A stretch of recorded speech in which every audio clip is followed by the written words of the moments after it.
माँ की ममता डरावनी कहानी। गुजरात शहर में एक लड़का रहता था जिसका नाम उत्कर्ष था, जो 35 साल का था। उसने सोचा कि मैं अपने परिवार के साथ पिकनिक के लिए देहरादून जाऊं, जहां उसने 6-7 दिन अपने परिवार के साथ बिताए। जब वह अपने घर गुजरात आने लगा तो उसका पूरा परिवार गाड़ी में बैठ चुका था और वह भी। रास्ते में आते आते रात के 2 बज चुके थे और वह देहरादून की पहाड़ी को पार कर रहा था। तब सड़क एकदम सुनसान पड़ी थी और पूरी सड़क पर सन्नाटा छाया हुआ था।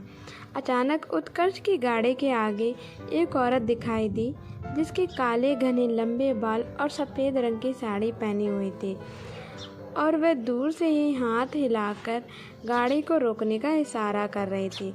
औरत को देखकर उसकी माँ ने कहा, बेटा गाड़ी मत रोको, पता नहीं ये कैसी औरत होगी जो रात के समय सड़क पर घूम रही है। क्या पता ये कोई लुटेरन हो या फिर कोई बुरा साया।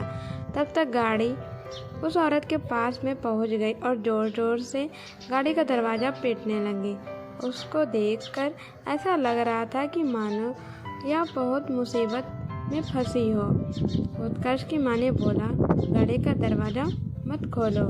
लेकिन उत्कर्ष ने बोला कि यह औरत किसी बड़े घर की और बहुत शरीफ दिख रही है और लगातार रोए जा रही है। एक बार इससे बात कर लेता हूँ। और उसने गाड़ी का दरवाज़ा खोलकर पूछा, क्या बात है और आपको कहाँ तक जाना है?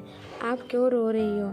तब औरत ने बोला कि मेरी गाड़ी खाई के नीचे गिर गई है और उसमें पीछे वाली सीट पर मेरी छोटी बेटी फंस गई।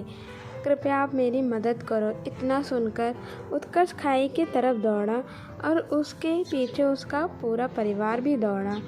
उत्कर्ष सड़क के नीचे खाई में उतरा और गाड़ी का दरवाज़ा पीटने लगा, लेकिन दरवाज़ा नहीं खुल रहा था। उसने किसी तरह की ईंट से पीटकर गाड़ी का कांच तोड़ दिया और लड़की को उतार लिया। वह लड़की लगातार रोए जा रही थी। मैंने बोला, बेटा तुम्हारी मम्मी पीछे ही खड़ी हैं, अपनी मम्मी के पास जाओ। तब भी वह लड़की मम्मी मम्मी बोले जा रही थी। फिर मैंने उसको अपनी गोदी में उठा लिया और ऊपर आने लगा। तभी मेरी निगाह गाड़ी की आगे वाली सीट पर गई। शीशे के अंदर कुछ धुंधला धुंधला सा दिख रहा था। मैंने वे भी कांच तोड़ा तो देखा आगे वाली सीट पर एक औरत बैठी हुई थी, जिसका माथा फूट गया था। खून बहुत सारा निकल रहा था और वह मर चुकी थी। तब मैंने पीछे मुड़कर देखा कि वह औरत वही है। तब तो मेरे होश उड़ गए और तभी मेरा परिवार इकट्ठा होकर मेरे पास आ गया। ये भयानक दृश्य सबने देखा। जो औरत मर चुकी थी उसी ने हमसे मदद लेकर अपनी बच्ची को बचाया। रात में हमें उसके बाद वहाँ कोई नहीं दिखा। हमने आवाज़ भी लगाई तो भी वह औरत दोबारा नहीं आई और हम बच्ची को लेकर अपने घर आ गए। अभी तक वह लड़की हम लोगों के साथ हमारे घर में रहती है। उसकी माँ ना तो हमें कहीं दिखाई दी और ना ही कभी परेशान किया।